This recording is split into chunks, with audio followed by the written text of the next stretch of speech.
Tonight at 8 p.m. Eastern on C-SPAN's Q&A. Several scholars discuss their research exploring the history of Muslims in New York City, the diversity within the community, and Muslim contributions to American society. The Brooklyn Historical Society's Muslims in Brooklyn Project and the Institute of Social Policy and Understanding's Muslims for American Progress initiative co-host the event.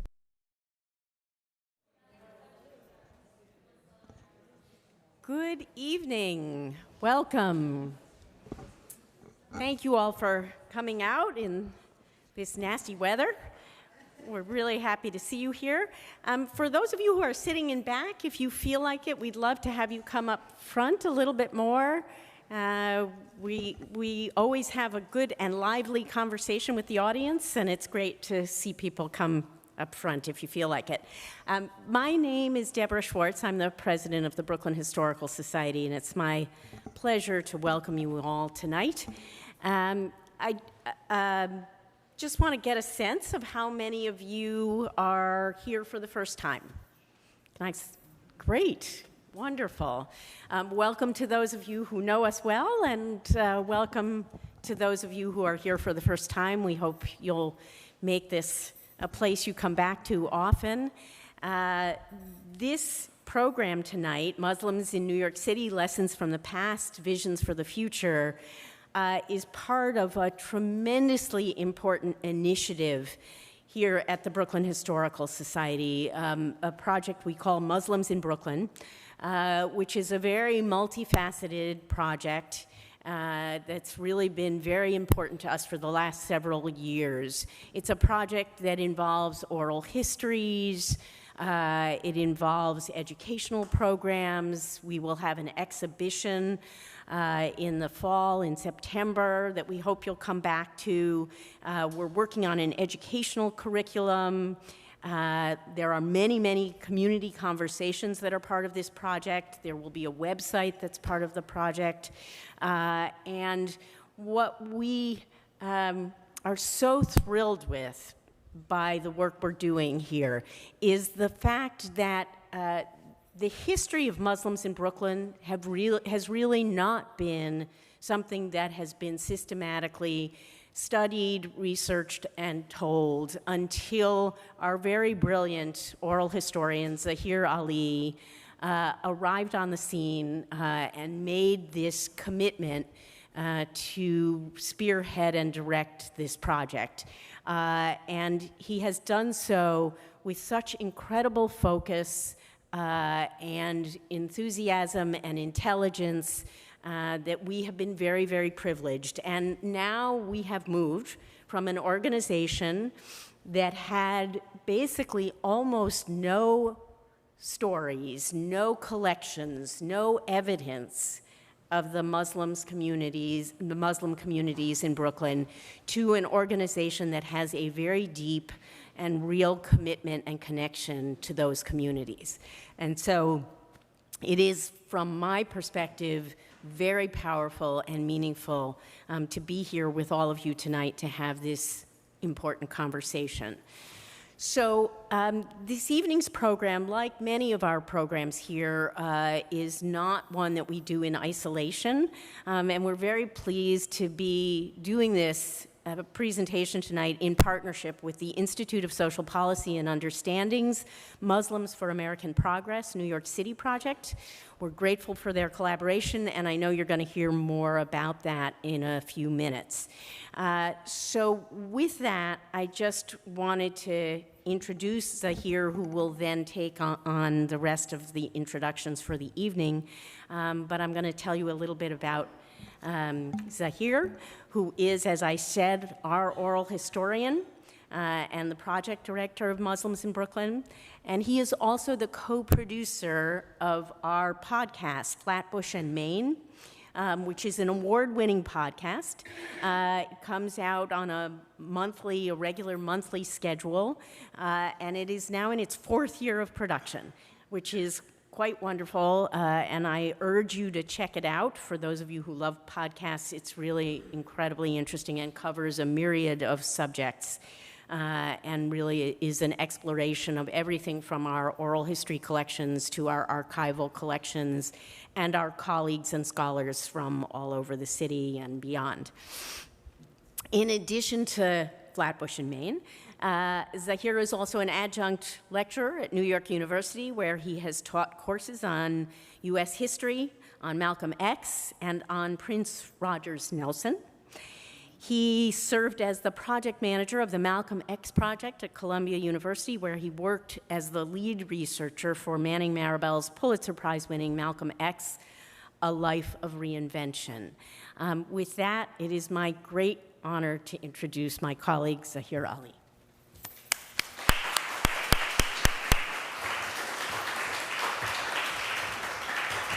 Thank you so much, Deborah, and thank you all for joining us. I'm going to ask my co-panelists to join me on stage. We're going to do this conference style, so no surprise reveals here. As Deborah explained, this program is being offered as part of the Muslims in Brooklyn project, which I'm really proud and honored to direct here at Brooklyn Historical Society. This program is one in a series of programs that we have had since we publicly launched the project in December at the completion of our oral history component. We've had a series of listening parties throughout Brooklyn, throughout different neighborhoods in Brooklyn. We have one Wednesday coming up in City Line. We have one next week on the 20th in Kensington. And we have a series of programs lined up, at least one program every month for the rest of the year. So that gives you a sense of the commitment of this institution to this project and the amount of material that we look forward to going through. And so I'm happy to talk more about that as the evening progresses. There are three main ideas we wanted to foreground in doing this project. Very basic ideas, and I think many of our presentations will kind of speak to that. One is that Muslims have a long history in the United States, in New York City, and in Brooklyn. That isn't to say that a long history is a prerequisite for citizenship. You can be a newly arrived person and still be entitled to human dignity and rights. But it is important for us to acknowledge that Muslims have a long history. The second main idea is that Muslims are a diverse group of people.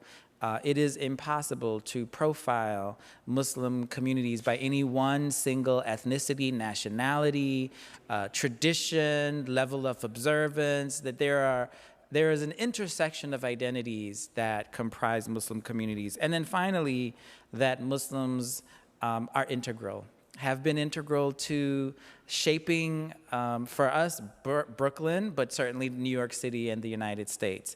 And so our conversation today is going to help give a little bit of context for these ideas. First, we will have Sylvia Chan-Malik give us a kind of broad overview of the history of Muslims in the United States. Then Elisabeth Becker will give us a more focused look at Muslims in New York City, and then I will bring up the tail end with Muslims in Brooklyn. So first, let me introduce. I'm going to do the introductions for both of you, so that way I can sit down and then we can just come up. So first, we're going to hear from Sylvia Chan-Malik, who's an associate professor in the departments of American and Women's and Gender Studies at Rutgers University in New Brunswick, where she directs the social justice program and teaches courses on race and ethnicity in the United States. Islam in and America, social justice movements, feminist methodologies, and multi-ethnic literature and culture in the U.S. She is the author of Being Muslim, A Cultural History of Women of Color in American Islam, published last year, and there are copies of the book out in our bookshop if you'd like to get one. And I'm going to volunteer. You might stay back to sign if anyone buys them. She speaks frequently on issues of U.S. Muslim politics and culture, Islam and gender, racial and gender politics in the U.S., and her commentary has appeared in venues such as NPR, Slate News, The Intercept, Daily Beast, Huffington Post, Pathos, Religion News Service, and others. She holds a PhD in Ethnic Studies from the University of California, Berkeley, and an MFA in Creative Writing from Mills College. She's also one of our advisors on the Muslims in Brooklyn project, so we just like pull people and get them to work. Then we'll hear from Elisabeth Becker, who is a PhD in sociology from Yale University, and where she was a fellow in cultural sociology and religion and politics. She graduated with a BA in sociology from Cornell University and a Master's of Science in Refugee Migration Studies from Oxford University, and an MPhil, she got the MPhil because she got the PhD. It's like, you know, all these letters get confusing after a while. The PhD is the end of the story. Her interests center on religion, ethnicity, culture, and inequality. Her dissertation drew from over 2 years of ethnographic research in European mosques, where she examined the contestation over Islam and its connections to national identity struggles in Germany, Great Britain, and Spain. She is the principal investigator on the MAP NYC project, the Muslims for American Progress project, which utilizes both quantitative and qualitative methods to understand Muslim contributions to New York City. So with that, I'm going to hand over the podium to Sylvia, who is going to take us on our historical journey. Thank you. You know, I deserve that applause because I have been tasked with reviewing and offering you 500 years of history in 15 minutes. So yeah, here we go. Oh, I don't have slides. I'm fine. I don't have, I wish I did. I'll try to be very descriptive. But thank you so much for being here tonight for this wonderful program and this wonderful work that Zaheer is doing here at the Brooklyn Historical Society and that Elisabeth is doing at ISPU. It's so important because we live in a moment in which it seems like almost every conversation that we have in politics and culture, when you turn on the news, that 24-hour news cycle, whether we're aware of it or not, somewhere in that conversation, you will find Islam and Muslims as either in a very obvious or maybe not so obvious pretext or subtext to that conversation. So, you know, for example, I always pull this one up. You're talking about the US-Mexico border wall like we were back in January, you know, another one of these debates around whether to build the wall, and all of a sudden the conversation is about prayer rugs in the desert, right? I don't know if you remember that news story about how they said they were finding prayer rugs in the desert, and this seems to happen a lot. You know, all these conversations around fresh people in the House of Representatives, Ilhan Omar, Rashida Tlaib. You know, there's all this talk all the time, and there's so little of substance in these conversations. So thank you to Zaheer and to Elisabeth for the really important work they do. So I just want to give you an overview of these 4 main periods that I understand Islam's presence and the presence of Muslims in the U.S. as fitting within, kind of very broadly. And of course, they're not discrete, they're not bounded, there's spaces in between these categories. But the 4 periods that I want to talk about, first of all, is the period, the colonial period from the early from the 1500s into the 1800s. Okay, so this is the first period in which Islam and Muslims start to be a real presence in the United States. Then I want to move on to the next period very briefly, which is the early 20th century, following the Great Migration North of African Americans after the Reconstruction period, right? And then the next period in which Islam and Muslims become significant in a U.S. context is in the post-1965 era, after the passage of a very significant immigration bill, which I will tell you about in a minute. And finally, we find ourselves in the place that we are now, which I just kind of generally call the post-9/11 period. And, you know, now we're in the Trump era, in which some of the post-9/11 manifestations have evolved into new and, oftentimes surreal kind of manifestations. So the first period in which Islam and Muslims become to be really significant in the US context are in the earliest days of chattel slavery. Now, as many of you have probably seen in different types of news articles and things, and as Zaheer has just said, Muslims have been present in the US for centuries. Right? Even before Columbus arrived on these shores, there were Muslims who were on ships that were coming for trade, right? And coming and exploring and creating narratives around their presence in the Americas, not just the US, but in the Caribbean and in South America as well. But the first large-scale presence was amongst those enslaved Africans who were forcibly brought to the US during chattel slavery. And historians estimate that anywhere, and this is a very hard number to kind of pin down, anywhere between 10% to 30% of enslaved Africans that were brought to the US were from a region of West Africa, which is now Senegal and the Gambia, right, which is predominantly Muslim. Right? So one can then surmise that anywhere between 10 to 30% of enslaved Africans were Muslim. Now, amongst this population, the lives that we have documented are those of very highly literate, oftentimes those of noble lineage. A well-known Muslim who was enslaved during that time is a man named Abdul Rahman, and there was a documentary that was made about him called The Prince of Slaves. And he was a nobleman, which his masters were very surprised to find that he was completely fluent in Arabic and literate, and he had this very noble bearing. And when this was discovered, his masters kind of worked to free him. He wound up traveling to Europe and living out the rest of his life there. But those stories, while they are fascinating, and there are actually a number of them, right, they're few and far between. Of that 30% of enslaved peoples, many were not noblemen. Many were, workers or people who had come in whatever trades they were in, right? And while they were not able to practice their religion or build their institutions in the ways that other arrivals to our shores might have, they left an impression on this country, and they created a presence of Islam in this country that lives on in very different ways, right? So for example, if any of you are fans of the blues, ethnomusicologists have traced a direct lineage between the call to prayer and the different types of music in West Africa that was made around the call to prayer, the azan, right? And blues music, field songs, right? Field hollers of early enslaved peoples. And you can hear that continuity. It's absolutely amazing. In the food, in the cuisine, you can also see those continuities as well.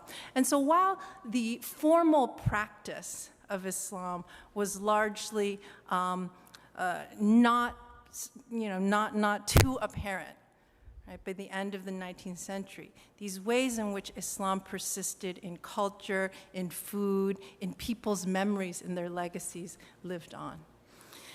Islam re-emerged once again in an African-American context in the early 20th century in this country, following the end of the Civil War, the passage of the 13th Amendment in 1865, and the Reconstruction period, during the Great Migration north of African-Americans from the South to places like Chicago, Philadelphia, and New York. Right? So en masse, African Americans came to these urban centers to find new work, to find new jobs, opportunities. And in these new places, a lot of them rejected Christianity because they saw Christianity as the religion of slave owners and slave masters, and one that had been used to justify their dehumanization. And so in these new spaces, in these spaces where they could reinvent themselves, they sought out new religions as well. And in this place, we see the emergence of Islamic organizations like the Moorish Science Temple, the Ahmadiyya movement in Islam. If anybody here is a jazz fan, there was a movement called the Ahmadiyya movement, which was a South Asia-based missionary movement through which jazz musicians like Ahmad Jamal, Yusuf Lateef, McCoy Tyner all converted to Islam and practiced throughout the 1940s, 50s, 60s. Right? And finally, most famously, probably the group that most people are familiar with is the Nation of Islam. So, as you can tell from this story, the vast majority, and let me make sure I'm doing well on time here, the vast majority of Muslims in this country prior to around 1960 or 70 were African American. So if you were to meet a Muslim kind of walking down the street or encounter anyone who called themselves a Muslim or find any press about Muslims in the US, they were talking about African American Muslims, black Muslims, who saw Islam as an alternative to Christianity and also as a critique of Christianity and white supremacy. And this is a very strong legacy of Islam's presence in the United States, that it is this anti-racist, liberation-oriented theology that African Americans took up to find and embody and live their full humanity within a global community in a way that transcended domestic boundaries of race and class and gender. Right? And we'll talk about the gender piece more later. Following that, the next kind of period, in 1965, we saw the passage into this country in the context of the civil rights struggles of the Hart-Celler Immigration Act, which lifted quotas that had been placed on immigration prior to that time throughout the 20th century. And because of the lifting of the quotas on immigration, we had large numbers, mostly professional class, migrants coming from places like South Asia, the Middle East, what we call the Middle East, and North Africa. And this fundamentally changed the demographic of Muslims in the United States, whereas prior to the 1970s, the vast majority were African American. After the 1965 Immigration Act, you started to see a large number of professional class South Asians, Arab Americans, North Africans coming into the US and changing a lot of the communities and culture that had been established by black Muslims in this country. Right? So the final period, and I'll wrap up here and turn it over to Elisabeth, is what I very broadly call the post-9/11 era. And a story I use to illustrate the post-9/11 era and what happens to Muslims in the post-9/11 period is I'm from Oakland, California. Has anyone been to Oakland, California? Okay, so in Oakland, California, within a 5-mile radius, you have 4 different mosques, right? And so on September 10th, 2001, there were 5 different mosques, or 4 different mosques. There's a Sunni Arab, majority Sunni Arab mosque that's on one block on 31st Street, right? Right around the corner, there's a predominantly South Asian Ahmadiyya Muslim mosque, right around the corner.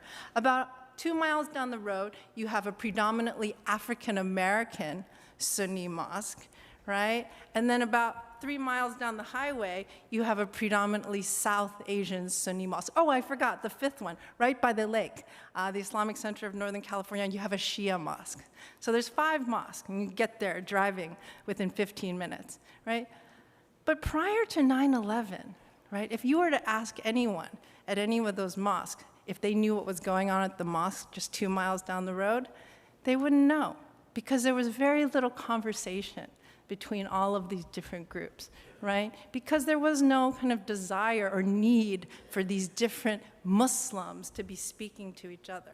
And what 9/11 did, I always kind of say, the mechanisms that have kind of went into high gear into place in 9/11 were already present, kind of the methods of surveillance and things like that on Muslim communities.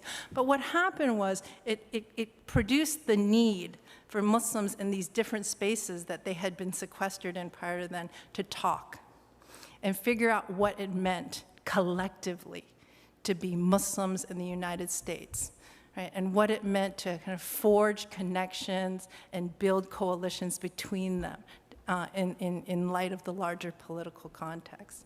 So I think since that time, Muslims in the US have been struggling to do so because of the community's incredible diversity, because of the incredible heterogeneity of this group. So many different languages spoken, so many different nations and ethnicities and cultures, right? So many generational differences represented, right?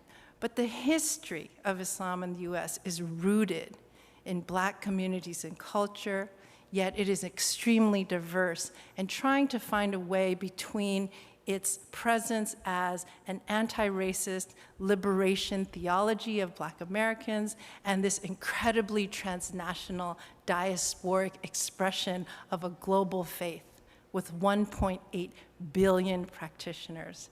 And that is where we are now, and I think all of that is beautifully represented in New York City and in Brooklyn as well. So I'll turn it over to you.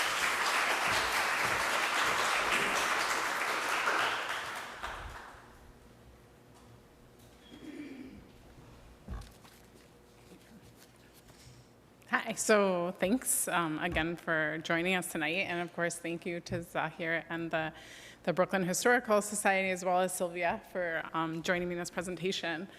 I am going to talk to you a little bit about some positive stories tonight, which is rare in the research I do.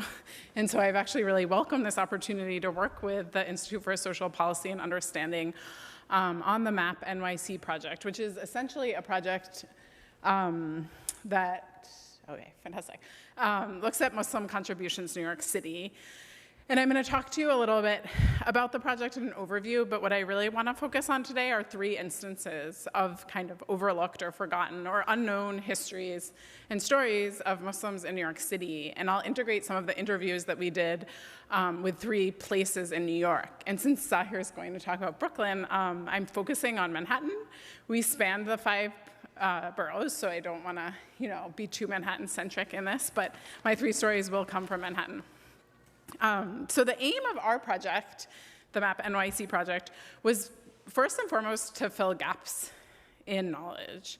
As everyone here, I'm sure, already knows and will be mentioned throughout this evening, when Muslims are spoken about in American society, in the media, in politics, it's overwhelmingly negative coverage. It's not really representing reality at all. So the goal of this project was essentially to look at New York City. Previously, ISPU had carried out a similar project in Michigan, and the contributions of Muslim Americans in New York City across these 8 categories broadly. So medicine, STEM, civics and democracy, philanthropy and nonprofit, education, economics, arts and entertainment, and sports.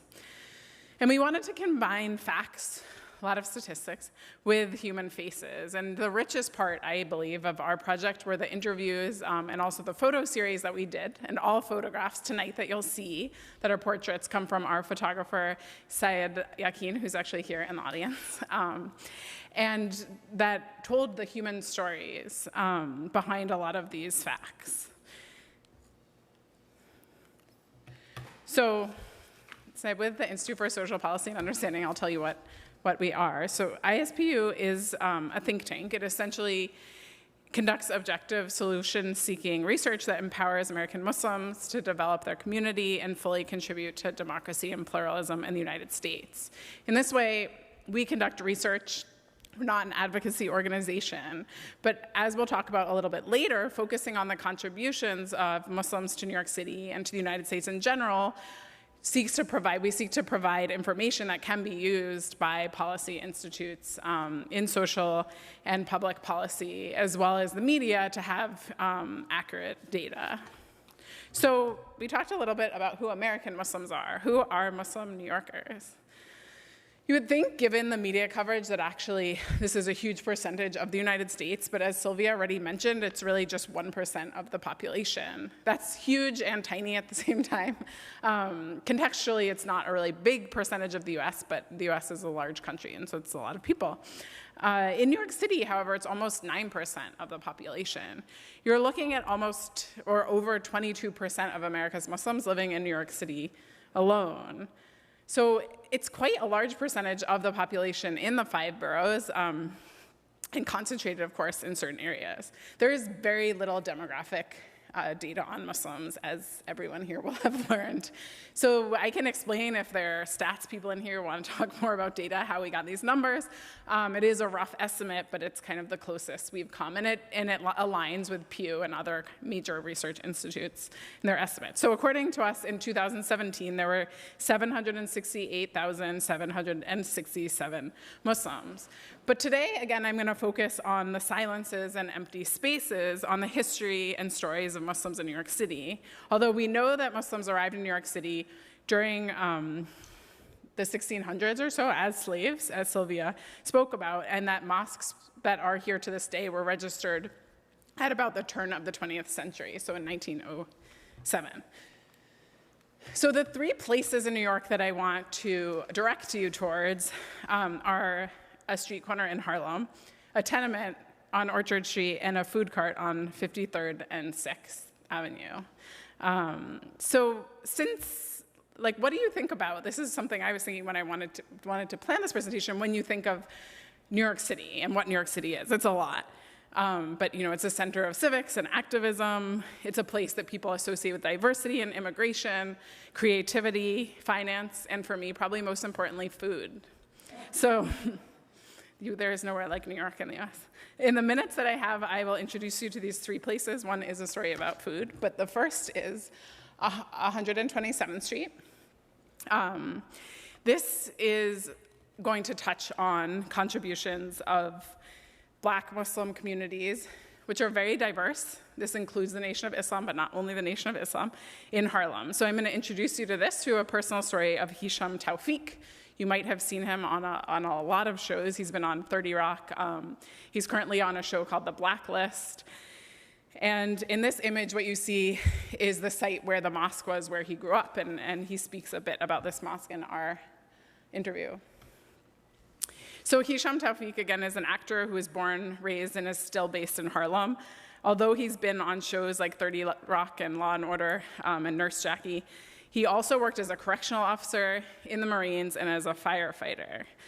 So he's spoken a lot about growing up in Harlem and the influences on his life. And one of the most moving pieces I found was when he spoke about this corner where the mosque was being painted yellow. And the reason it was painted yellow, he told us, was because it became a protective space in the neighborhood. When he grew up in Harlem, so this is in the 1970s, there were a lot of drugs in the area that he grew up in. And so kids and teenagers could go there from all different backgrounds and basically hang out on that corner and feel protected. And he said there were these moments where you'd see like people fighting or someone was getting chased, and as soon as the kid or the teenager mostly would step onto that corner, the person would stop. So it was this respected boundary in the community. He explained his motivation for his most recent project, which is actually a documentary on his really interesting and diverse life. And he spoke about how in the Marines and in firefighting and in his work as an actor, all of the same kind of issues had come up, especially after 9/11. And so, in his words, there has become more of the need to speak on my experience and talk about the contributions that Muslims, and specifically African American Muslims, made to New York City and all cities across the country, end quote. So if you actually want to learn more about Muslim life in Harlem and the history, there is this PhD student who flies from North Carolina intermittently to give tours. She was in the New Yorker recently, and she introduces you to everything, to Malcolm X's former mosque on 127th, to bookstores where he used to read, and the musical history of African American Muslims, which is really deep. Sylvia, again, spoke about this, but yeah, we haven't talked, or we don't hear much about that in the media, but a lot of, hip hop as well as the blues and jazz influenced deeply by Muslim Americans. So the second place, which many of you probably know by now, is on 53rd and 6th. It's still there, but now this is a sort of chain throughout the country, and that's the Halal Guys. Now the reason I want to talk about the Halal Guys is because food carts are this kind of epitome of New York City. I think that you can't imagine the story and the history of New York without food, and the diversity of New York and its kind of culture of immigration and also fusion is represented in the food culture. So it's actually, I've traveled a lot across the world, and I would say it's one of the only places in the world where you can literally taste the world. And fine dining, of course, is this aspect of the food culture here, but a bigger part, and I think a more democratic piece of the food culture, are food carts. Food carts historically were run by Jewish and Greek immigrants, but today over 57% of New York City food vendors are Muslim. And the Halal Guys is just this evidence of one Muslim food cart that sort of rose to become this national chain, but it's also interconnected with a, sadly, I don't want to say dying, but kind of falling part of the New York industry that we think about and we picture when we think of New York, and that's taxi drivers. So the reason that the halal food carts arose actually was to serve the taxi drivers, because over 40% of New York City's taxi drivers are Muslims. And they needed kind of like quick, delicious, filling food on the go. But I also wanted to point out that something that has changed in recent years, because I left New York, I grew up here, but in the last few years I haven't been living here. And I've noticed when I come back is that people now talk about halal. So in the way you used to talk about getting a hot dog or something else on the street, knish, when I was a teenager, you now talk about grabbing halal. And so it is sort of integrated into everyday vocabularies. My last story is a story of the tenements. When we think of the tenements, and I'm pointing out a building where one of the women we interviewed lived and grew up, 140 Orchard Street. When we think of the tenements, we often think about Jewish, Irish, Italian life in the city. We think of the Lower East Side as this kind of rich immigration culture, but we don't usually think about Muslim influence on the Lower East Side. So this photograph that you see here is of Abida Kanam. She moved to the tenements when she was a teenager to live with her father, who is a local community leader and imam. And she really speaks beautifully about her experience. Today, she's become this very kind of important educator in New York City. She's known everywhere. She also really spearheads mental health in the Muslim community and beyond. And I want to show you a short video because she actually talks about her experience much more eloquently than I will. But it really points to kind of this left out history and story. And this continues to this day, that there is a significant Muslim populace in the tenements. There still are tenements, which I only recently learned, that have not been renovated. But this is one of these kind of silent pieces. And so I think he'll put on the video. It's 3 minutes.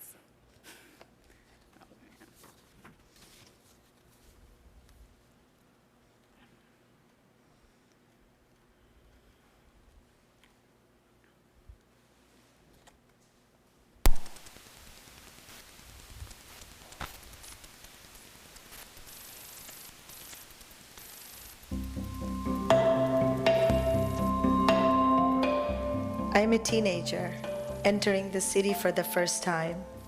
We cross the bridge in a yellow cab, pull up to the building in the Lower East Side that's now our home. And I think, this is America? I ask Dad to use the bathroom. He hands me a key and points me to the hallway outside the apartment. I find myself without a mother, with a bathtub in the middle of the kitchen. I realize this new life will require some adjusting to. Years go by. Our living room is also me and my brother's bedroom, and a space for my father's meetings. He's a community leader. People come to him to translate their marriage certificates, explain their immigration status, and mediate disputes. I'm the scribe taking notes on my typewriter, learning different languages, and making tea for everyone. Fast forward, I'm on a plane again, this time back to Bangladesh to get married. Dad says, I want you to marry an imam. Knowing the stereotypes, I refuse. My father says, Amar to shomoy beshi nai, tumi amar ekmatra furi, amar lakhan ekjon dindar manushorat to tumare diya jaitam. I'm happy when I meet my husband, who is far from the stereotypes. Back in New York, I'm hired by a neighborhood school, impressed by the various languages I speak, and in need of someone who can relate to the community. I soon realize I want to have students of my own, and I become a teacher. My students come from 30 different countries. Many don't have enough to eat sometimes. They need more than just the biology lessons from the textbooks. When the principal asks why I'm cooking chicken curry, pancakes, and gulab jamun on the hot plate in science lab, I explain the relevance down to diffusion and cellular respiration. Now the days of typing notes on Orchard Street are long gone. Families come to me about the problems they're facing and for help with their children. Sometimes I run into elders in the community who knew my father. Their greeting is almost always some variation of, "Ah, you are Maulana's daughter." It makes perfect sense.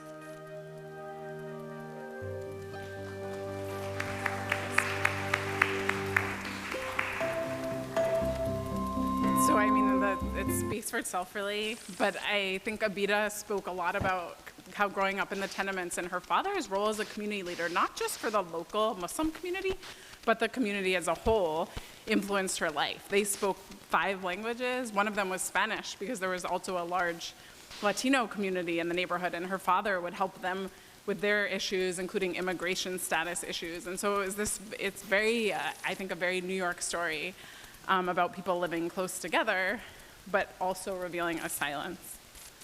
So to conclude, I just want to leave you with thinking about New York's history, both deep and contemporary, and whose stories we're telling.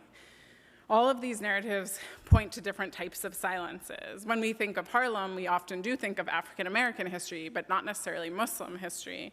And when we think of the food culture of New York, we do think about diversity and immigration, and halal has become kind of a point of language, but we don't really know the richness of the food culture. And of course, the tenements are very specific, but they're also this epitome of the immigration story of New York and its long history. And until recently, I, for one, at least knew nothing about the Muslim history in the tenements. So I'll conclude with a quote that I love, which is from J.M. Coetzee, and the quote is, "In every story there is a silence, some concealed, some word unspoken. Till we have spoken the unspoken, we have not come to the heart of the story." Thank you.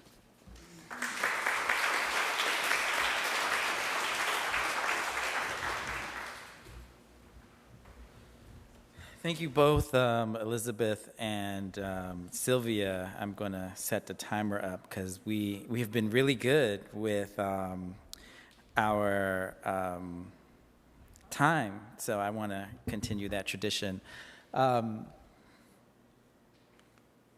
So the Muslims in Brooklyn project, you've heard a little bit about it, and I'm going to talk about how we've been approaching the histories of Muslims in Brooklyn. First, we have kind of thought about the histories of Muslims in Brooklyn with these 5 themes.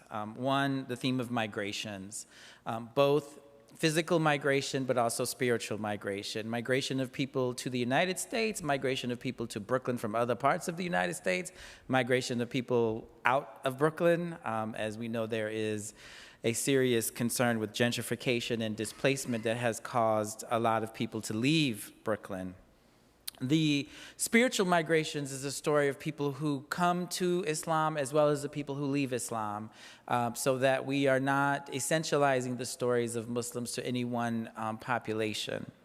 The second theme is the theme of institution building, which is something that usually happens almost as soon as people get rooted in a neighborhood. The need to establish schools or educational centers, places of worship, bookstores to sell religious paraphernalia, food shops that sell food that is consistent both with cultural, culinary style, but as well as what is permissible religiously. And this also is very similar to what you would see in the histories of early Jewish communities in New York City and certainly Brooklyn.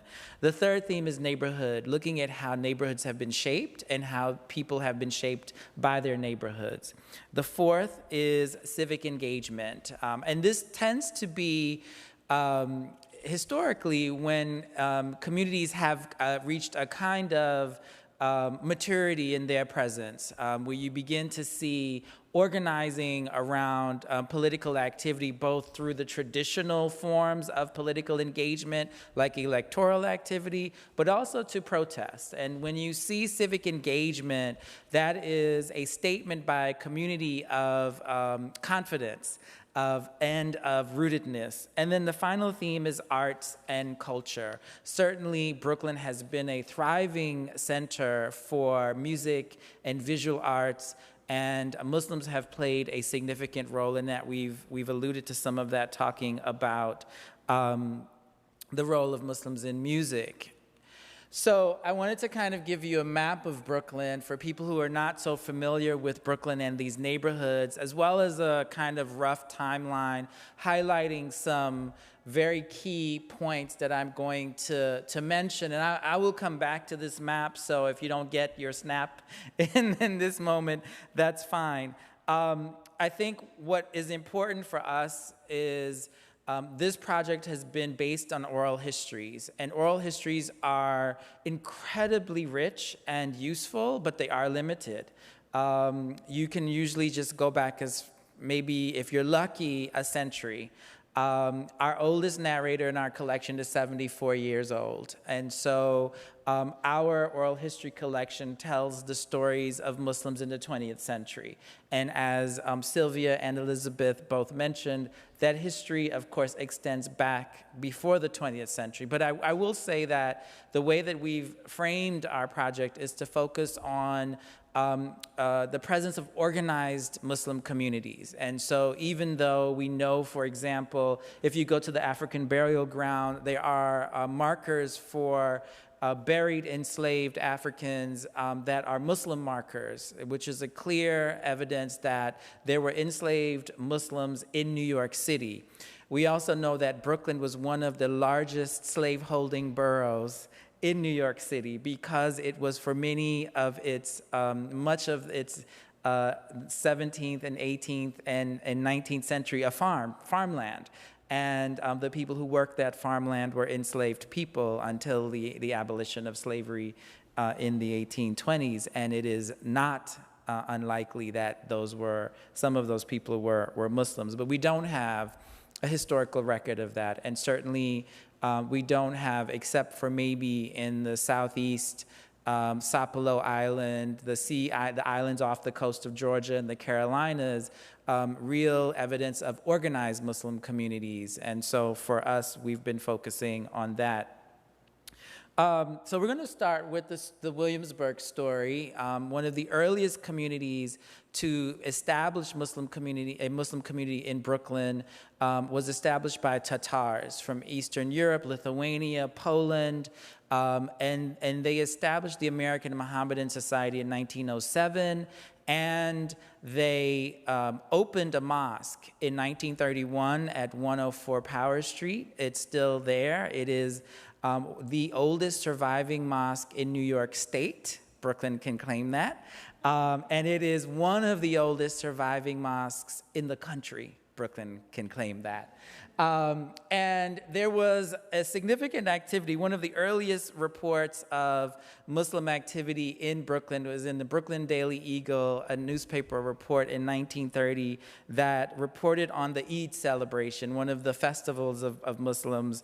And this took place at the Royal Palace, which was at 18 Manhattan Avenue.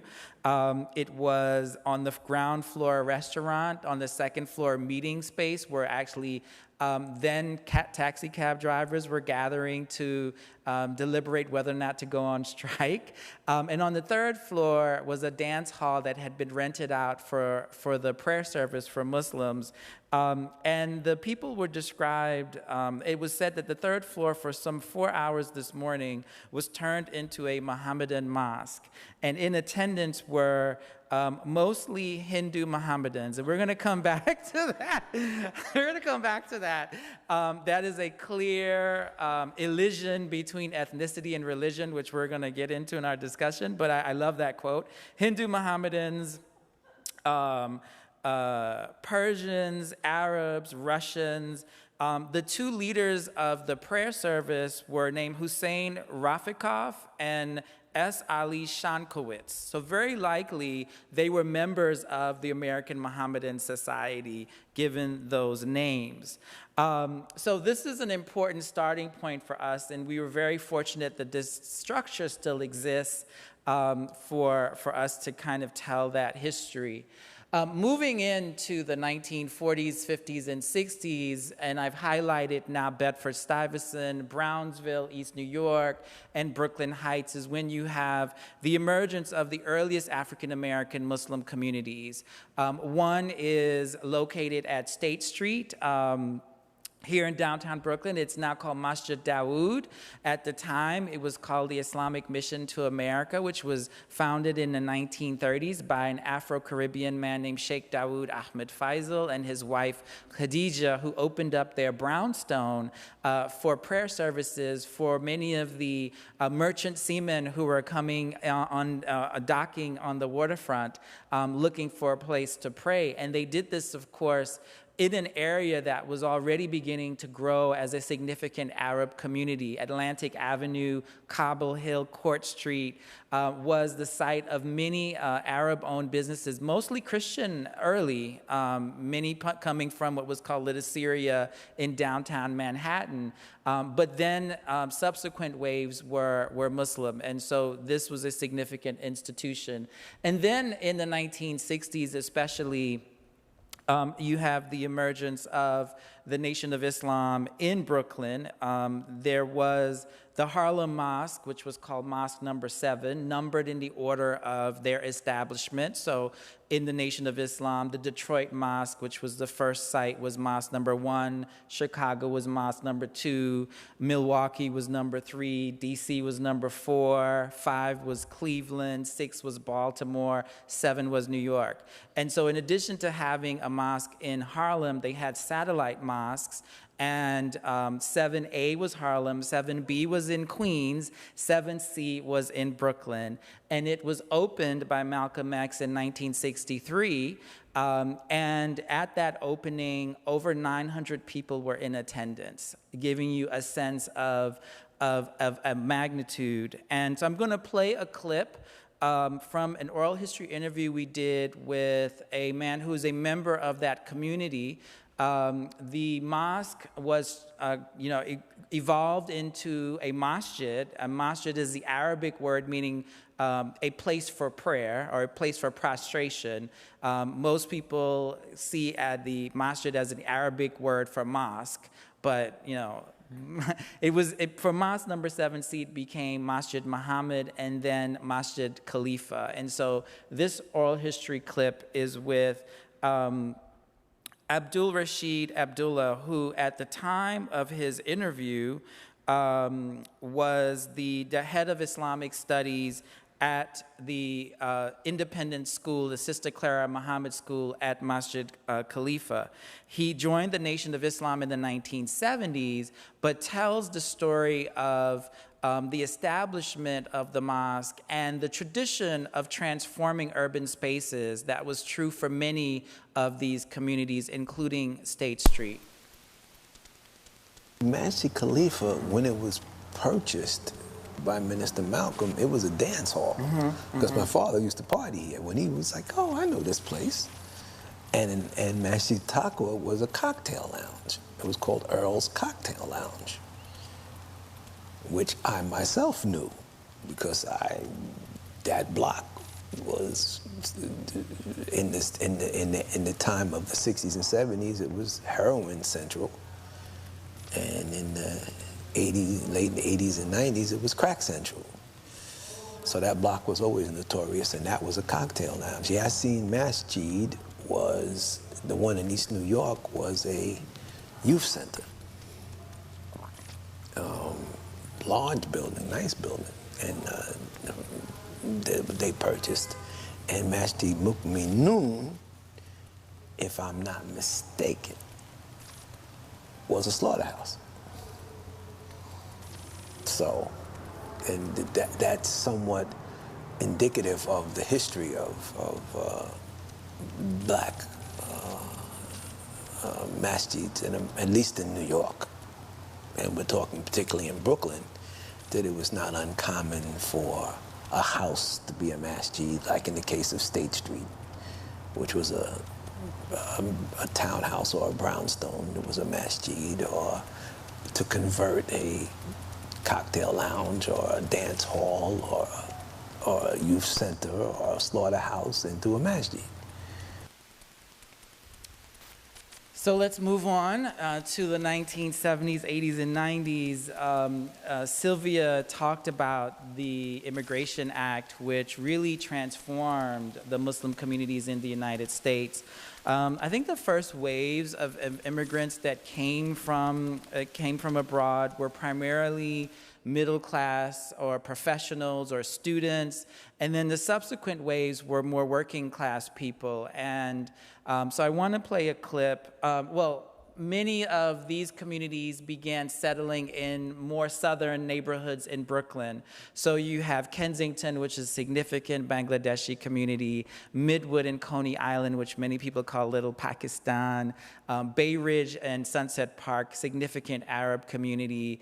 Atlantic Avenue is been gentrified, but significant Yemeni community has been present there. And so I'm going to play a clip with one of our other narrators, Mohammed Razvi, who was born in 1971 in Pakistan, immigrated in the 1970s, and lived in Sheepshead Bay in Brooklyn. And in this clip, he talks about the role of businesses, these small businesses that were established in the community. His father opened one of the first Pakistani businesses in his neighborhood, and he talks about the importance of these businesses. My dad purchased the first Muslim grocery store for Pakistani right near the mosque that we were visiting on Coney Island Avenue. And it was the mosque and Punjab grocery store, my dad's store. That's all it was in this neighborhood. And so I was a stock boy, cashier, and a butcher in that grocery store. And I still remember I used to, cut the meat. I used to clean up the place, mop the place, But as I'm doing that, I also seen my dad helping people who did not get their paychecks yet. And they were requesting, can I take some food? I haven't received my paycheck yet. And my dad's like, no problem. He started helping others continuously, and I seen that. A person who comes into the store, who's a new immigrant, I'm looking for a job. Is there any job available? Can you help me? My dad used to take their names and number down. And then if someone else who actually had a job to offer, he would connect them. Then people who had issues in the public schools with their children, trying to get them registered for public schools who just came into the country, my dad used to assist them. The ethnic mom and pop stores are the actual first social service agencies for these community members, the new immigrants. Those are the places, these mom and pop businesses are the ones that people turn to first. And so Mohammed Razvi actually founded an organization called Council of People's Organization in 2001 after 9/11. After 9/11, and I think Sylvia talked about how this really mobilized many of the Muslim communities to respond to the challenges of surveillance, to respond to the challenges of deportation and having to register.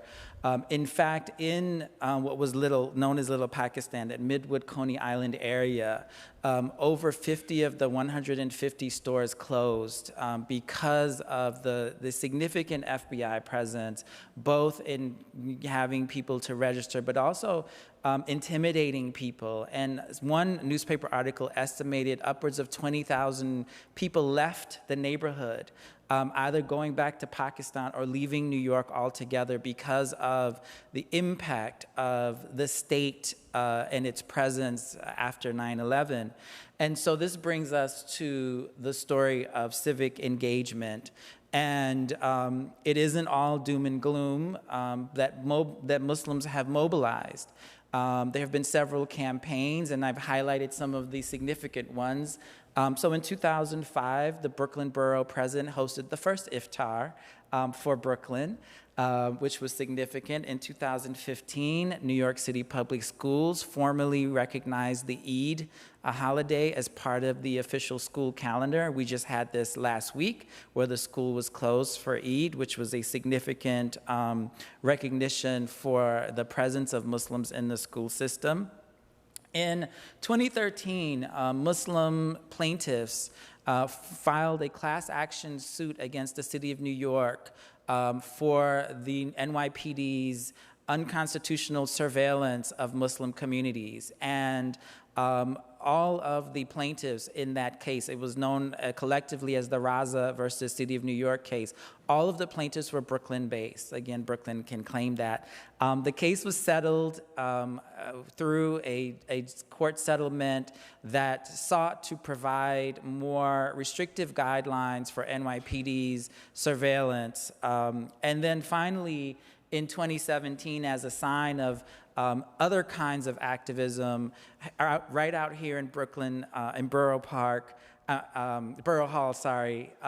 the over 5,000 Yemeni store owners of the bodega corner stores shut down their stores at noon on February 2nd, 2017, in what was called the bodega strike, in response to the first iteration of the Muslim ban, which targeted, among many nations, the country of Yemen.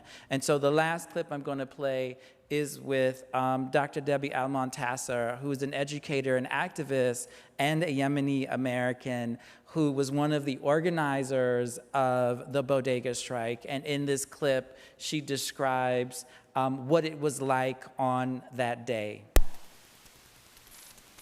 I finally make my way over to Brooklyn Borough Hall at 3 o'clock, and there were literally over 1,000 people there. I was like totally in shock. I was like, the whole entire plaza was filled with men. And I was like, holy moly, where did all these people come from? And as I was like walking to go into Brooklyn Borough Hall, they all assembled themselves and they prayed the late afternoon prayer. There was no tarmac, nothing. They just literally prayed on the pavement. It was so powerful. It's the very first time in the history of the Yemeni American community that they ever became politically involved. The bodega strike, like that it was something that basically charged them to understand, like if they didn't come out that day, if they didn't close their stores that day, and they didn't make that statement, that they would have no worth. And they realized that they were of worth and value to this country, and that they were not going to sit back, and that they were not going to live in the, in the shadows. So those are just some of the snippets of stories we've been able to recover our histories of Muslims in Brooklyn. And I think this was a perfect clip to end with in saying that Muslims will not be in the shadows. And with that, I'm going to rejoin my panelists, and we're going to have a brief conversation and then open it up for questions and conversation with members of the audience. So thank you.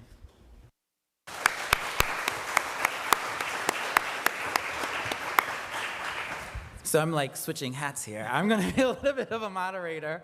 And we are going to be cognizant of time. I think I went a little bit over, so my apologies.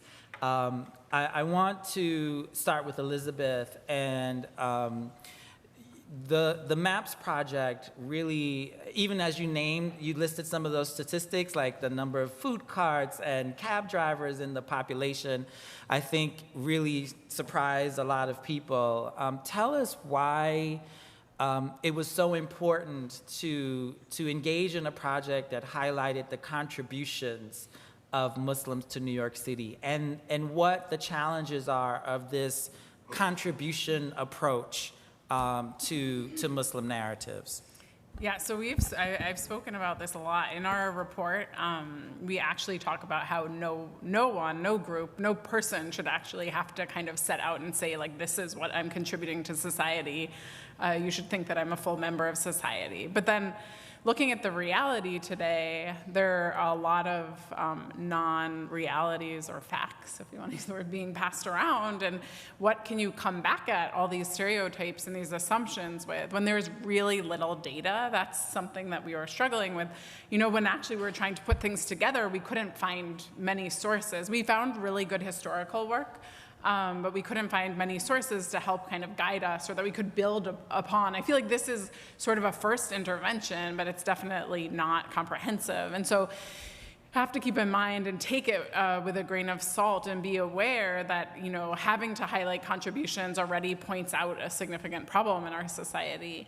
At the same time, having this information, it is really rich, and it is used, like we've seen it a lot in the media, especially journalists, but as well as politicians and people who work in social and public policy, using this to say not just you're wrong or that's a stereotype, but actually we have the different information built on this research that shows exactly how you're wrong. And we have this information to sort of fill that gap. And so I think that it is a really important step in this direction.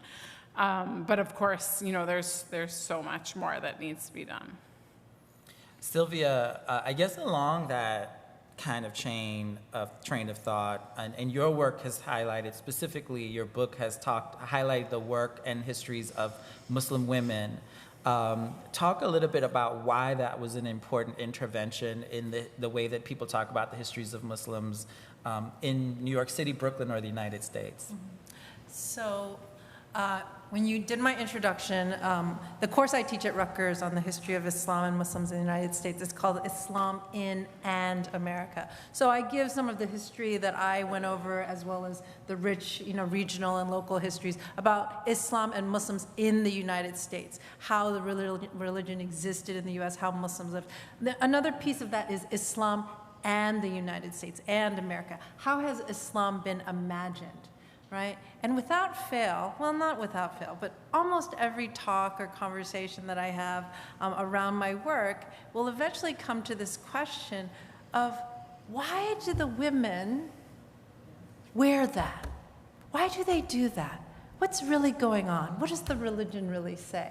And so the issue of gender, right, and the issue of the oppressed poor Muslim women is such a huge piece of this conversation, right? So the issue of gender, anytime we talk about Islam, is right there in the center. And so first and foremost, I feel as if in order to kind of poke at that and deconstruct that, we actually have to talk about the complexity, the nuance, the richness of women's lives.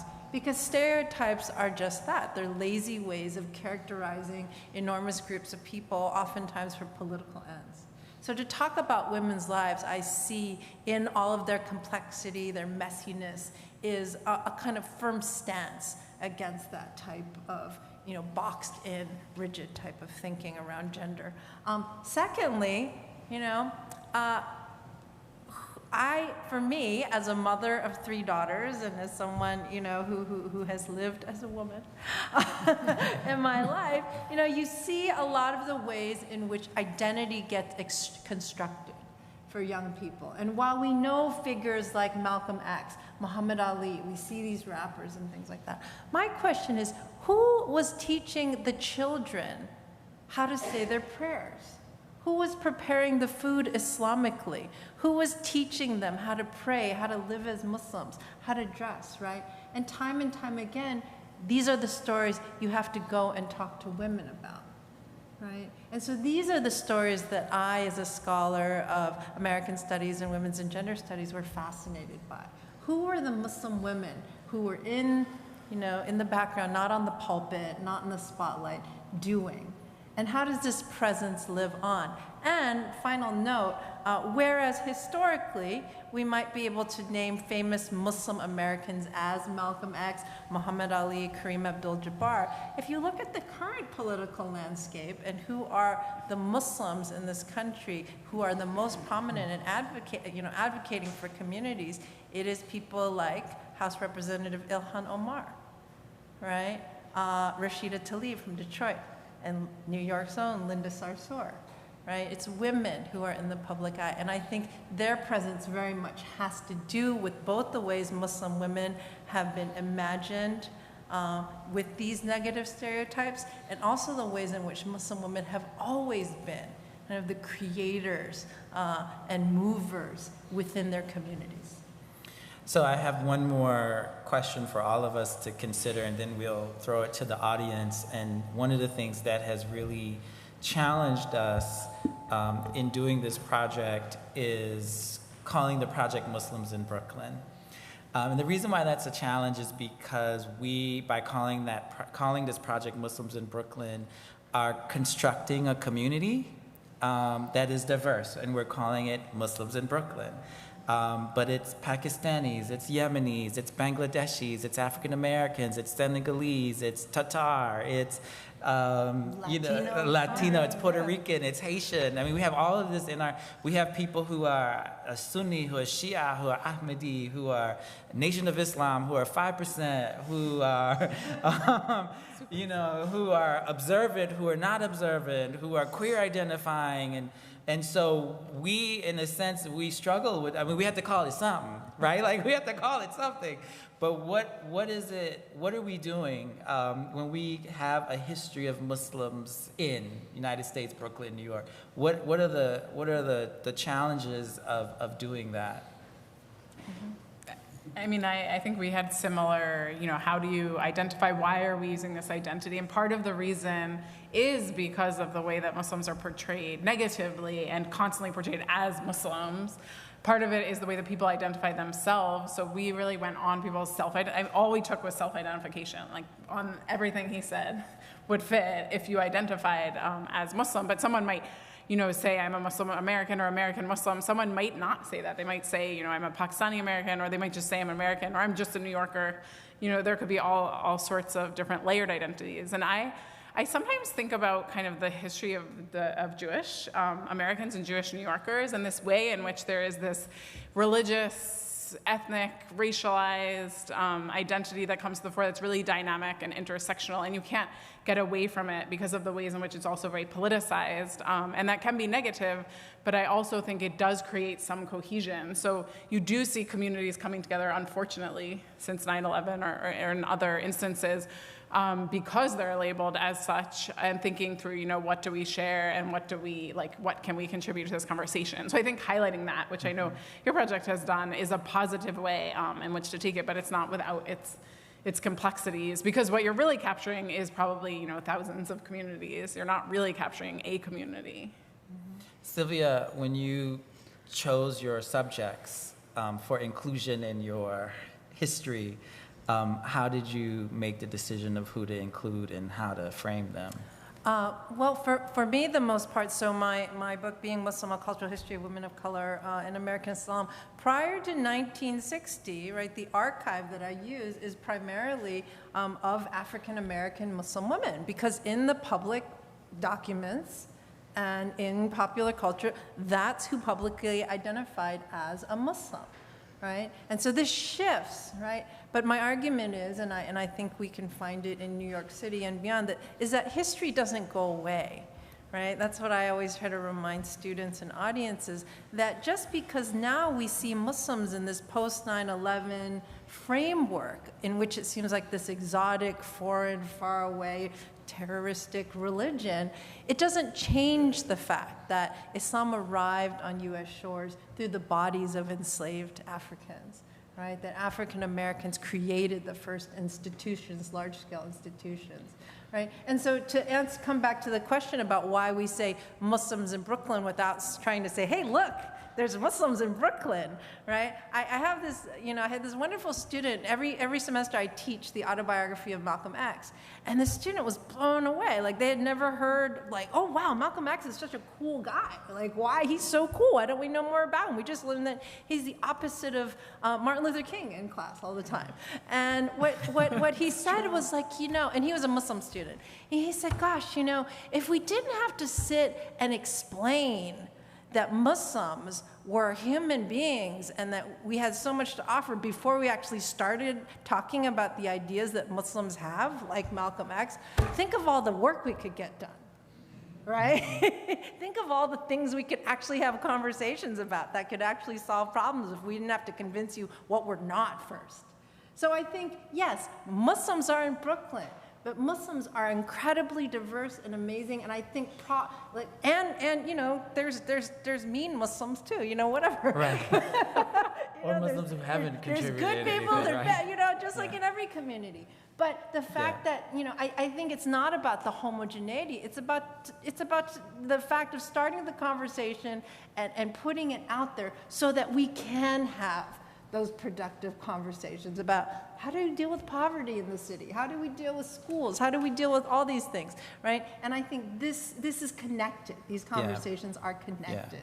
Yeah, I think for us it's been really important that this project is Muslims in Brooklyn and not Islam in Brooklyn, making the distinction between a kind of historically evolved tradition, religious tradition that is almost abstract, and the ways that people embody their identities as individuals. And so I think the benefit of oral histories has been to ground this in the human experiences of each individual, and to say that these oral histories, we have 50 of them, are not representative but indicative.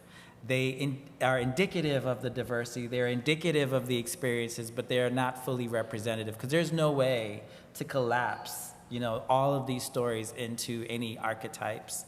So with that, let's open up we have minutes for any questions from the audience. We're really looking forward to engage you and hear from you if you have anything you'd like to share with us or have us respond to.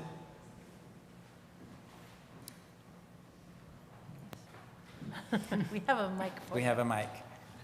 Thank you for a wonderful presentation. This is a stale question, but I think it still lingers. This is a racist country, and the Catholics hate the Protestants, so it's not extraordinary that people hate the Muslims.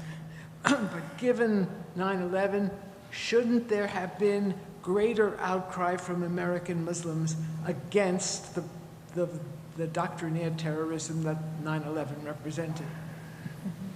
Do you want to take it? So if you didn't hear her question, she asked why wasn't there, or there is the question of why wasn't there greater denunciation of the terrorist attack from Muslim Americans? And I guess the short answer is there was. It just wasn't covered, and it is easy, as we know, for minority groups especially, to get on the news for negative stories that serve their marginalization, that serve their displacement, that serve their estrangement, that serve their oppression. It is not as easy to get on the news with positive stories or counter narratives that challenge that. And so I appreciate your question, and just for people who don't see, she's nodding her head. So she wasn't asking the question, but she was saying that this is the question, and it is a question that is common. I think, we have seen terrorist acts, in fact, in the last 10 years, more terrorist acts by white men, and they have not been framed as such to cause any other white men to feel like they have to disassociate themselves from those acts. And so the burden of minority groups is, especially for Muslims, is that we aren't allowed individuality. We aren't allowed to establish social distance from the actions of another individual. It becomes a collective guilt. And even with that, Muslims have responded to try to challenge that idea that we are somehow implicated or in support of the actions that kill innocent people.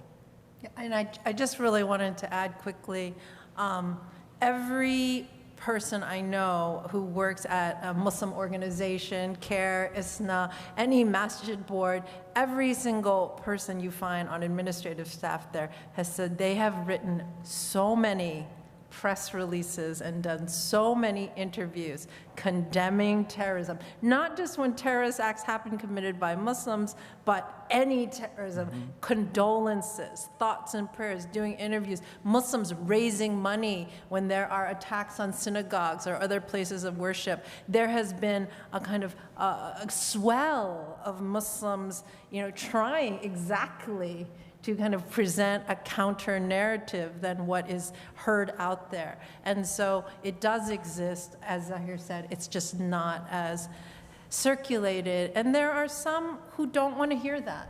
And that's not going to conform to what they want to think and know about Islam. And so it's not going to get heard. And so for those of us and for those who do that work, I think most people have kind of resolved themselves to that and just continue to do the work they do, building the organizations and the community work they do. Yeah.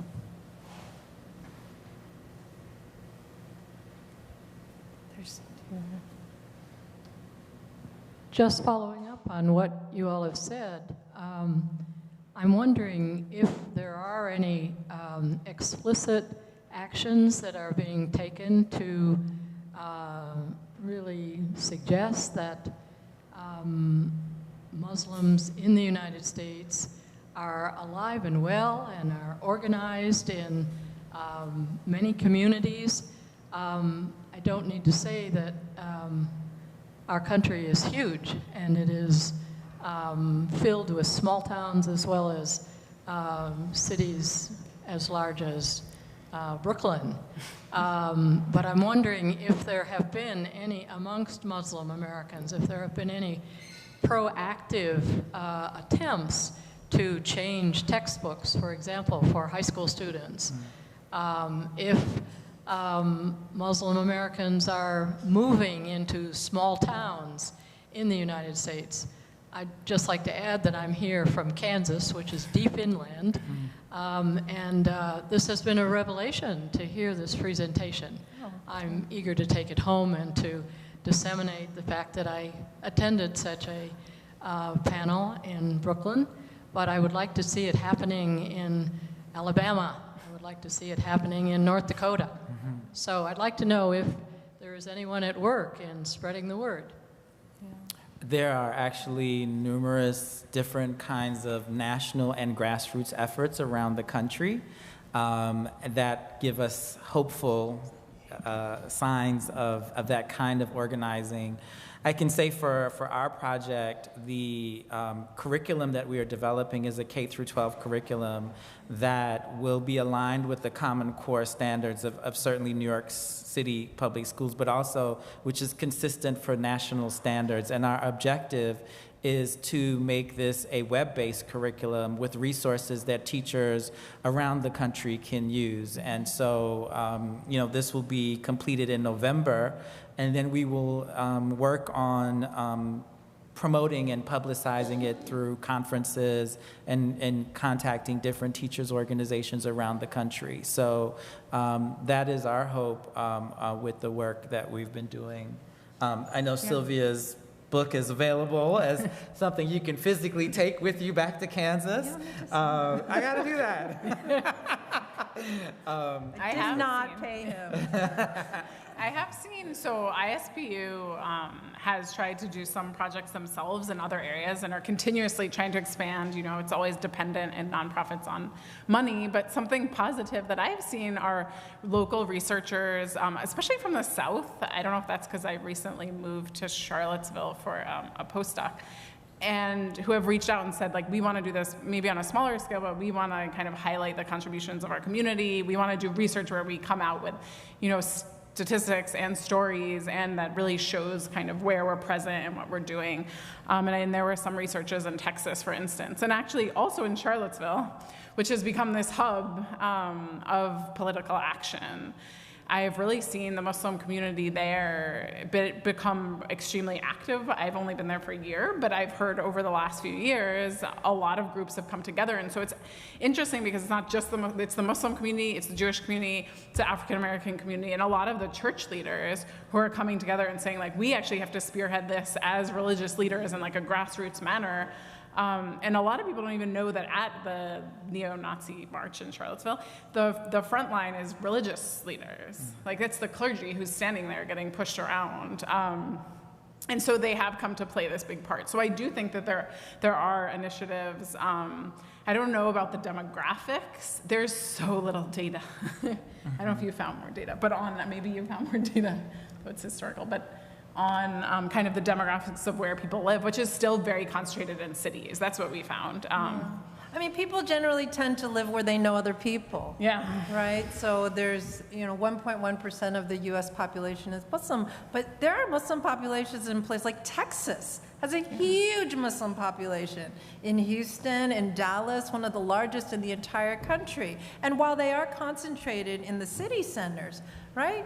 There they are, in the middle of the country. And people drive, people go places, people travel, and it's really about that contact. I mean, they have survey after survey where they say, oh, when people have actually met a person of another faith or a different race and had a conversation with them, it shifts their view. There was just a study that said, Mo Salah, the soccer player in Liverpool, has single-handedly, because of his presence on that team, reduced Islamophobia, right, in Liverpool, in the UK. Right? So it really is about that type of contact, and hopefully through this type of curriculum and through the types of images that are produced, and Zayn Malik or I forgot. the pop star, things like that. That's how the tide kind of shifts around people's perceptions. There's a question back there. I'm just going to plug ISPU because I forgot. But they actually now are doing teacher trainings all over the country. So one way is kind of bringing to teachers kind of more knowledge about Islam in America, Muslims in America, and Islam in America, and help them develop more local curriculum. So that's connects. Well, I'm just going to put this out there. We need to collaborate again.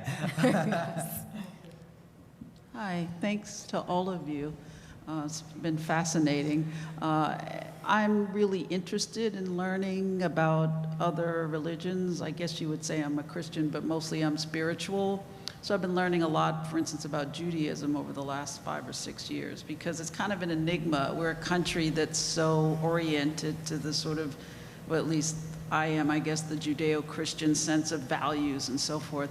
So I had one quick question and then another question. The quick question is, the BHS, the presentation that you gave and the stuff that you had on your slides, is that available in print, or will it be available like to the general public at some point, other than in like a curriculum? It will be with the curriculum, because we're still refining the research. Okay, and so yes, an average absolutely. member of the public who's not a teacher or a student could sort of get... Absolutely, it'll be a public website. Oh, okay, yes. cool. So I'm not sure how to ask this, but I think, and this is not Islamophobia per se, I'm looking at the more positive sense of Muslims and their identity as Muslims and how they integrate Islam into their lives, whatever that means to every individual. I'm curious, one, if you've talked to people about, if they were to say to someone who doesn't understand them or know much about them, what is it maybe about their religion, whether they are,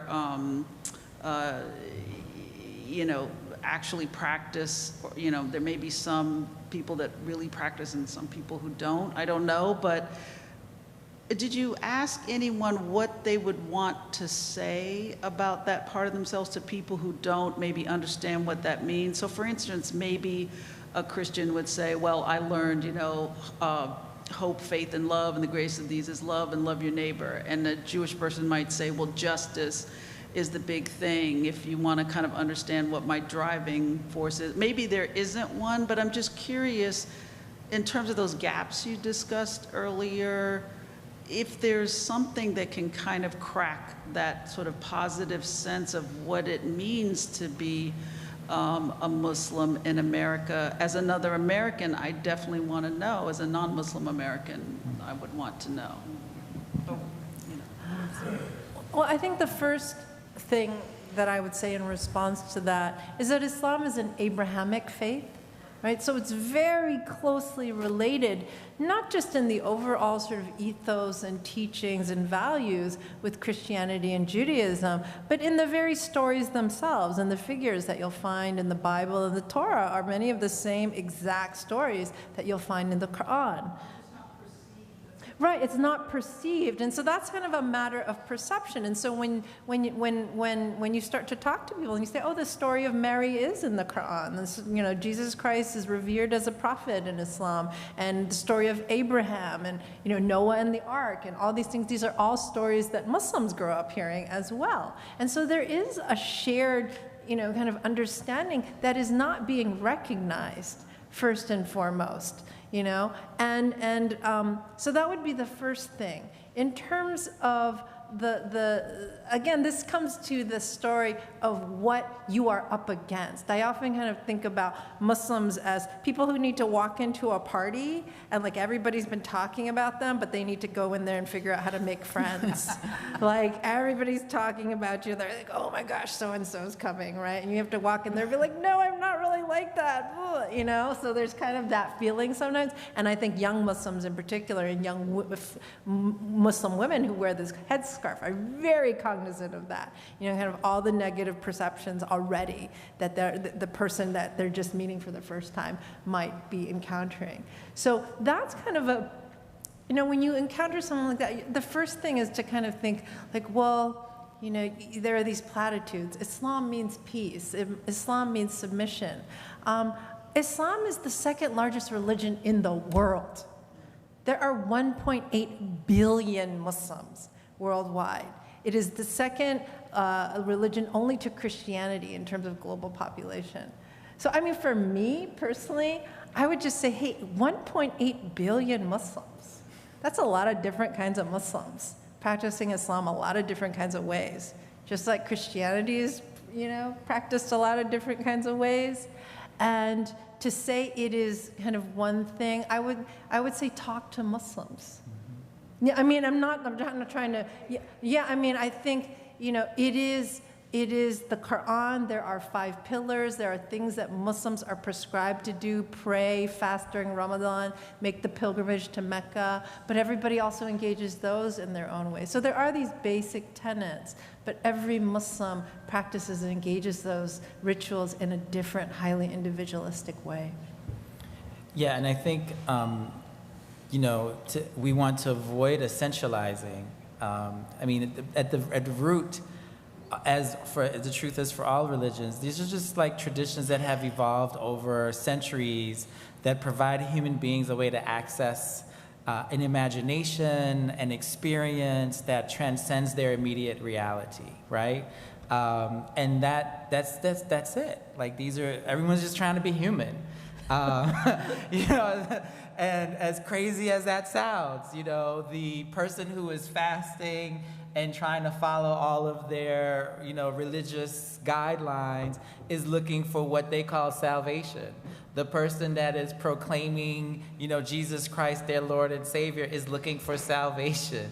The person that is observing the rules of the Old Testament is looking for salvation. However that is defined for that person, what is common for all of them is that they're people. And Toni Morrison has this quote from an address she gave, and I'm going to butcher the poetics of it, but she's basically like, there will always be something. Like the job of racism is to keep you busy defending and correcting and explaining. And in the context of racism in America, somebody said you had, like, your intelligence was linked to the shape of your head. So you spent all this time trying to prove that wasn't the case. Somebody said you didn't have a history, so you spent all of your time trying to prove you had a history. Somebody said that you didn't have this, so you spent all of your time. There's always going to be something. And so, our job is to be.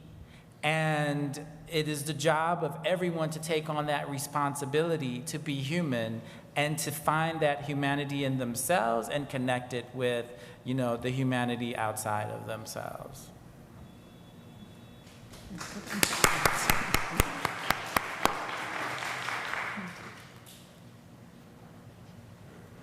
I think we have three more? And I think we should just take these 3 questions and then we'll round up to close out. Hi, all. My name is Widad. I'm a Muslim from Brooklyn. Just have to put that in there. Yes. So my question is really kind of connected to the work I do. So I work at a city agency, the Commission on Human Rights, and my focus is on Muslim communities. And one of the first things I was tasked with was developing a training on understanding Muslim experiences and combating anti-Muslim bias. And within that training, we had a lot of challenges in terms of just, because it was meant for a non-Muslim audience. We were supposed to offer it to different city agencies. But one of the things was a couple of slides that we had featuring famous Muslims. And then another part was a lot of pushback from different folks who were seeing the pilot version of saying, take every Muslim practice and compare it to a Jewish or a Christian practice and show us how similar it is. So my question is really how do you navigate those challenges, and has it come up in your work? And also what is, when we do things like that where we showcase famous Muslims or accomplished Muslims, how I personally feel like it's tokenizing us, and it also sets a very high bar of what it means to be accepted. And it also, I think, dehumanizes Muslims that are working class, who might not be a famous celebrity or a sports person. So I guess that's my question, how do we not perpetuate this idea of an extremely successful person being worthy of dignity and respect, whereas someone who works in a bodega not having that same respect? Okay, then Thank you. Yes. Hi, thanks ever so much for your presentations. It was really fantastic. So I don't want to darken the mood, but I'm from Britain, so I'm kind of the outsider looking in. And I've grown up wondering, how do Muslims live in America, and how do they deal with the prejudices that, it's similar in Britain, but maybe not to the same extent. We're having, our ruling party is going to elect its next leader, and we're likely to have a racist, sexist man as our next prime minister. You wouldn't know anything about having a leader like that. So I was wondering about the histories and the oral histories and the narratives that you've had, and how people respond to the prejudices, and if they do feel like they live in fear, or if it's different in Brooklyn, and so on, and how it differs across the US. Okay, and then. And my comment is maybe a little more lighthearted. I grew up in the Middle East, so the sounds of the azan are kind of like comfort food to me. And then later, I lived several years in Chicago, and I fell in love with the blues, and I'd never thought about that connection.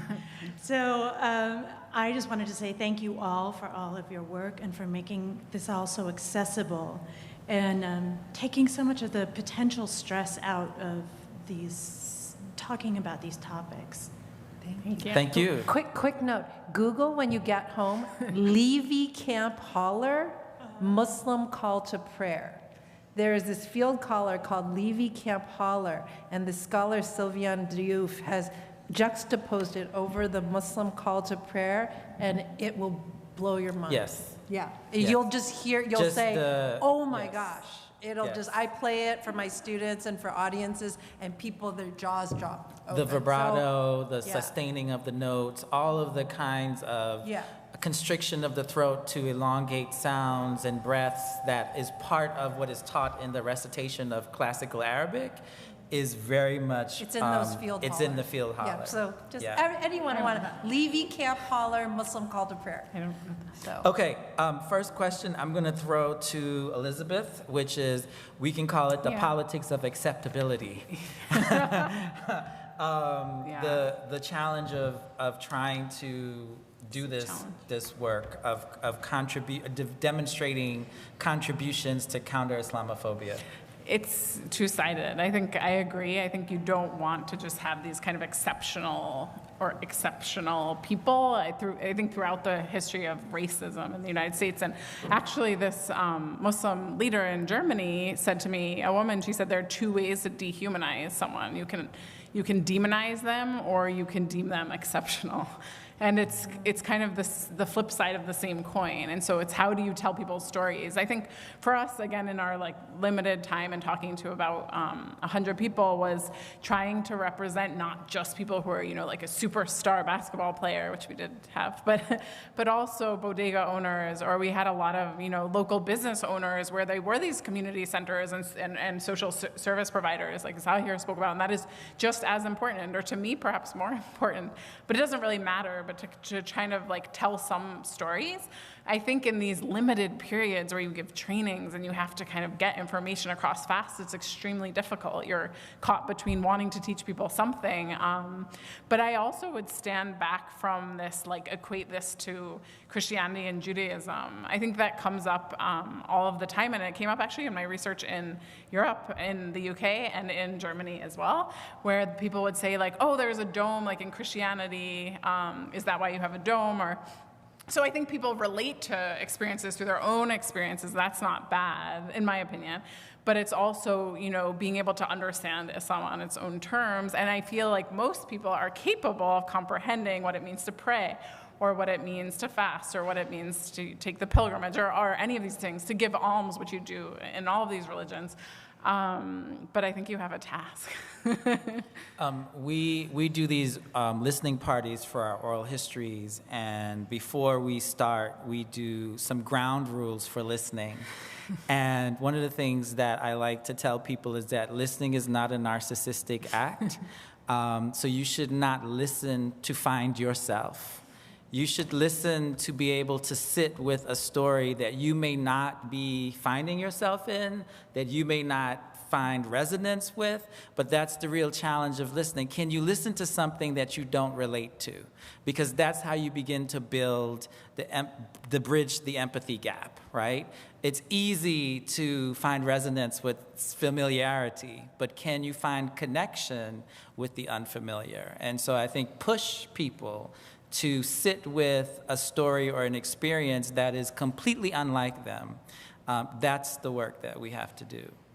The next question, or the last question, was about the stories of prejudice. And I think, Sylvia, because you covered a historical period at the height of Jim Crow and racism, how did those stories play out in the work that you looked at, the stories of the women you looked at? I mean, I think both of your questions, the young lady here on the end and yours as well, are both kind of asking how do we counter anti-Muslim racism? You know, how do we, in our daily lives, in our work, in our personal relationships, in our, you know, in every space of our lives, how do we counter it? And I think it's very fitting that we are in the Brooklyn Historical Society, because as a scholar, I would say you do it by looking at the way so much of what is happening has already happened before, and others have experienced this. And within the Muslim community in the US, and this was one of the large connections I was trying to make in my book, that many of the issues Muslim women in the US are encountering now, this prejudice, this violence, this demonization, are all experiences that African American Muslim women, others in the community, right, in the Muslim community on the one hand, have already experienced and have enormous wisdom and insight to offer, right? And also in the history of this country, you have the story of Japanese internment. You have the story of Chinese exclusion. You have immigrant community after immigrant community that has undergone this type of marginalization and demonization in their communities. And within the Muslim community, there are so many stories and so many voices, and thus so many histories that can be drawn from, right? So as opposed to holding up an exceptional figure, or as opposed to trying to offer a platitude about who we are, who Muslims are, I think Muslims themselves, right, even in reaching outward, would do well to speak to those who have been here and investigate the stories that we know and know them more deeply, right, and with more complexity, and know them so that they can become our own, so we can incorporate them into our practices of how, you know, Muslim communities and other communities seeking justice move forward. I think that is a perfect note to end on, with a call for us to recover more and more and more history. So thank you so much for joining us.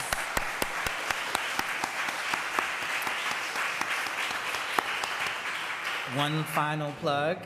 Sylvia's book is on sale, and she's here in case you want her to sign it.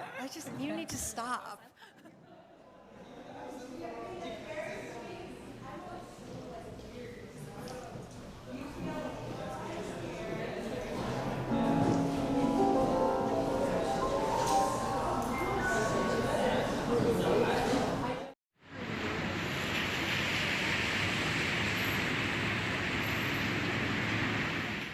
And now you're watching American History TV.